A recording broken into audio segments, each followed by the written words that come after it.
dia a todos, a todas. Para a Fundação SM é uma honra e um privilégio poder participar da mobilização dessa semana. Ontem eu estava em Paraíba do Sul, que fica no Rio de Janeiro, e quando terminei a palestra, a secretária pediu que ficasse todo mundo lá para ela apresentar o que seria a Semana de Ação Mundial, e eu fiz que beleza, né? Eu quero agradecer muito a Mariana, a Marisa e a Carla, a brava equipe da Fundação, junto comigo somos 4, mas que elas assumem apaixonadamente todas as coisas que a gente faz, e foi muito possível a participação da Fundação com o trabalho entusiasmado das 3. A Martinha e ao Rodrigo, que ensinam como é viver sendo diferente num país desigual. Cada vez mais eu topei fazer a experiência de andar com olhos vendados nessa praça, e confesso que nos últimos 3, 4 minutos eu estava muito desesperada de estar sendo guiada, de não saber se o passeio ia me fazer cair ou não, apesar de toda a delicadeza da Bianca, né, e da paciência da Flávia, porque eu fui pisando no calcanhar dela o tempo inteiro. Mas como essas experiências nos mostram como a cidade é totalmente despreparada para a diferença. E o que talvez seja mais forte é que com todo esse arcabouço legal, com toda essa determinação, com um financiamento diferente, como nós ainda temos dificuldades muito concretas para a inclusão das crianças e das pessoas com deficiência nas escolas ditas regulares. Eu quero reconhecer aqui de público, e estou vendo aqui a Eda Luiz, que nós todas chamamos de Dona Eda, mas ela é praticamente da minha idade, mas eu acho que é muito respeito pelo trabalho, e acabei de saber que você foi professora da Carla, que trabalha comigo, está ali atrás, muito feliz de ter te revisto, mas no CIEJA Campo Limpo a gente vê efetivamente acontecer com esforço, com trabalho, com estudo, a inclusão. Mas é uma inclusão numa escola de jovens e adultos, que se abre. São quantas pessoas com deficiência? 282. No universo de 1.000 alunos. 1.200 alunos. De 1.200 alunos, eles têm 282 alunos com deficiências diversas. Grande parte deles tem idade para estar em uma escola regular e não numa escola de EJA, mas eles não são aceitos nestas escolas. E eu atualmente sou conselheira do Conselho Municipal de Educação da cidade de São Paulo, e há um mês atrás nós tivemos um debate com um professor mais adepto da não inclusão, e foi muito impressionante perceber como ele estava à vontade para dizer coisas que seriam ouvidas já com certo incômodo no início do século XX. Já avançava os 14 anos do século XXI, ele estava muito confortável para dizer coisas que eu acho que deveriam da cadeia. Eu não sei ainda se existe o crime como crime de racismo, mas devia da cadeia. E por outro lado, nós também não podemos pedir às escolas que façam a inclusão só com boa vontade. Boas intenções, boa vontade, isso tudo é lindo, e essa é a força que nos move, mas é necessário infraestrutura, é necessário formação, é necessário acessibilidade. O Rodrigo não estaria em muitas escolas se a gente chamasse para ele fazer uma palestra, porque as escolas não têm acessibilidade. E mesmo quando se faz um elevador, esse elevador não garante. E eu já ouvi de muitas diretoras assim: claro, não tem problema, a gente põe os cadeirantes no primeiro andar, no térreo. Eu falei: mas presta atenção, a sala de cinema, o laboratório de informática, todos estão para cima.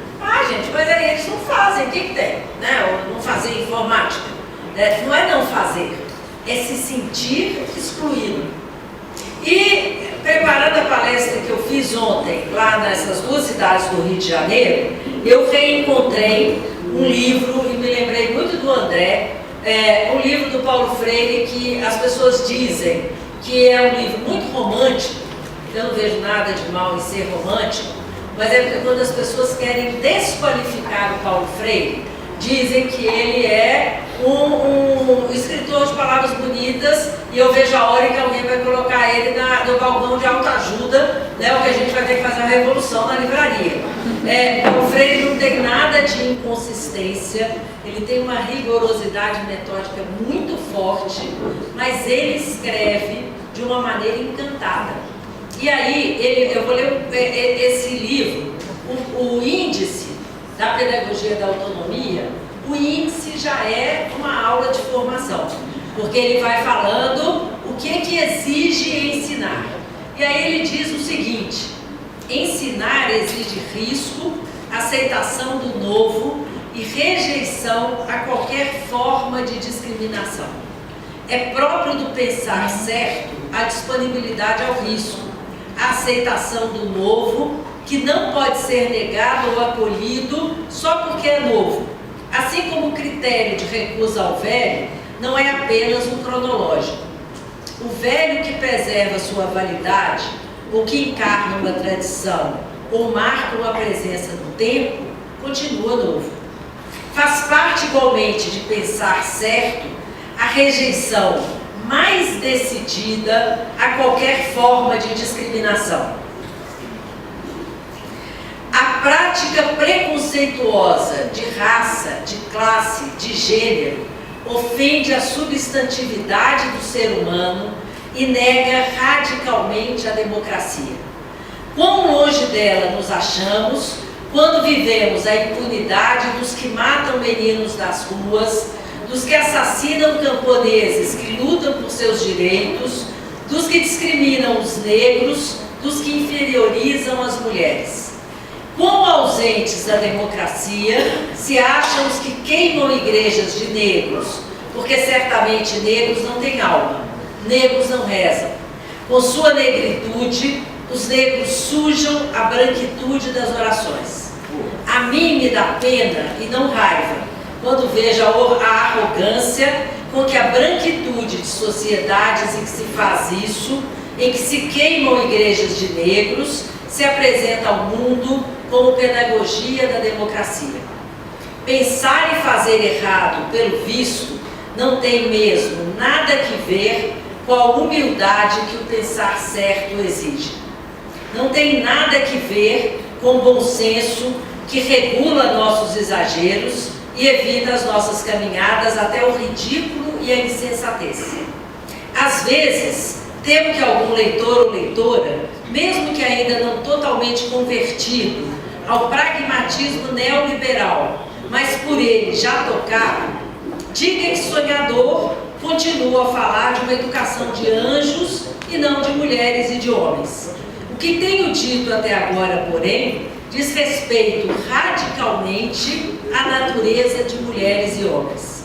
Natureza entendida como social historicamente, constituindo-se e não como um a priori da história. O problema que se coloca para mim é que, compreendendo como compreendo a natureza humana, seria uma contradição grosseira não defender o que venho defendendo.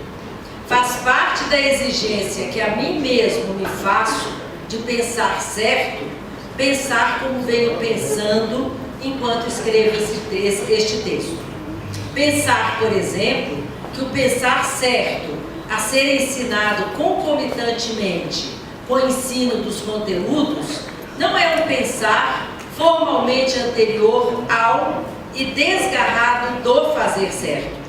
Neste sentido, é que ensinar a pensar certo não é uma experiência em que ele, o pensar certo, é tomado em si mesmo, e dele se fala, ou uma prática que puramente se descreve, mas algo que se faz e que se vive, enquanto dele se fala com a força do testemunho. Pensar certo implica a existência de sujeitos que pensam mediados por objetos ou objetos sobre que incide o próprio pensar dos sujeitos. Pensar certo não é que fazer de quem se isola, de quem se aconchega a si mesmo na solidão, mas é um ato comunicante. Não há, por isso mesmo, pensar sem entendimento, e o entendimento, do ponto de vista do pensar certo, não é transferido, mas é coparticipado.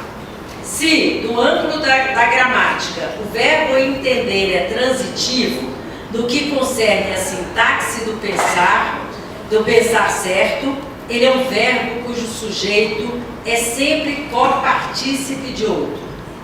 Todo entendimento, se não se acha trabalhado mecanicistamente, se não vem sendo submetido aos cuidados alienadores de um tipo especial e cada vez mais ameaçadoramente comum, de mente que veio chamando burocratizada, implica necessariamente comunicabilidade.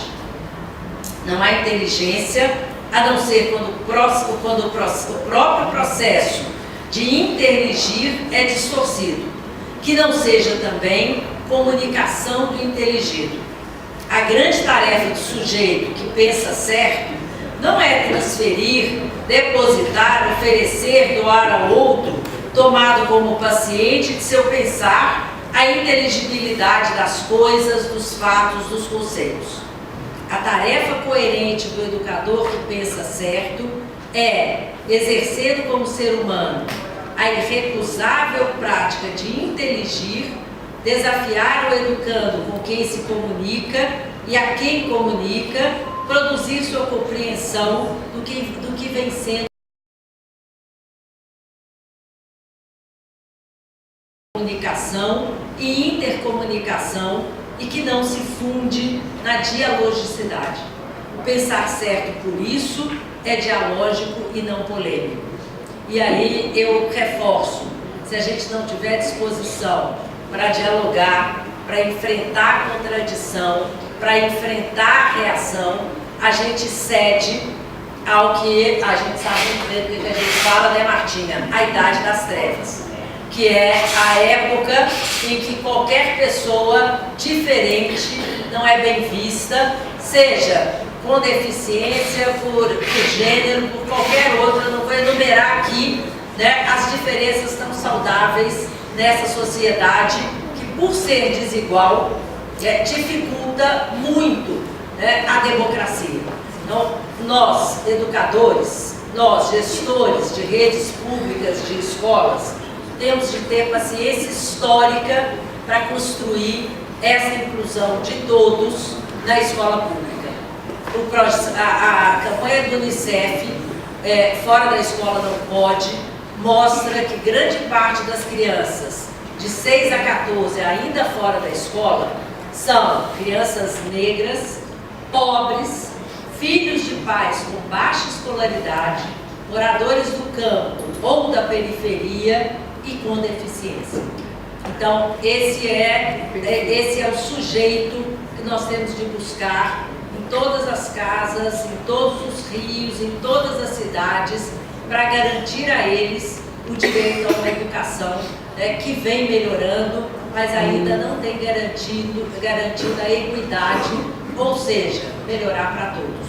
Por isso essa campanha é tão importante, e eu entendo, Iracema, porque que as escolas têm essa demanda, que é tentar entender, saber fazer, para que efetivamente a gente viva, né, numa democracia e não numa farsa de democracia. E a democracia, como dizia o Guimarães Rosa, ela é perigosa como viver, ela é trabalhosa, mas ela é imprescindível. Então, muito obrigada e tomara que a gente tenha mais milhares de escolas com esse material na mão para fazer esse trabalho cada vez mais bacana, mais inclusivo, mais democrático.